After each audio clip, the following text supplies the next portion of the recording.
Hello, sweetheart. Sweetheart, kwana biyu ya kike ne? Lafiya amma ba lafiya ba. A'a, me yake faruwa? Ka san dai jibi ne maulidin mu ko? Kice za mu tarci alabadi, zan tarci kaji kenan baby. Mana, me zai hana? Shi yasa nake kaunar ki. Yawwa baby na. Yanzu abin da nake bukata a wurin ka gani yawa bane. To ina jin. Da farko dai an saka anko kala uku. Na farko atamfa kala ɗaya, na biyu gezina, na uku kuma leshi.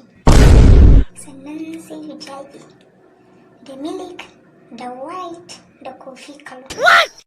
Sai takalmi haka kamar kala biyu da jakansu.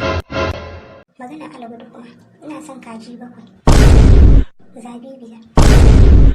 Sannan ka tawo min da balangwajen gashi. In san samu ne ka haɗa min da kilishi. Subhanallah, subhanallah. Haka ne baby na. To ainihin ni ba baby bane, sunana Shak Khalifa. Shak Khalifa kuma. Sannan kuma kake sake kiran wayata, wato sai ainihin watan maulidi ya fita saboda ɗabbaka sunna.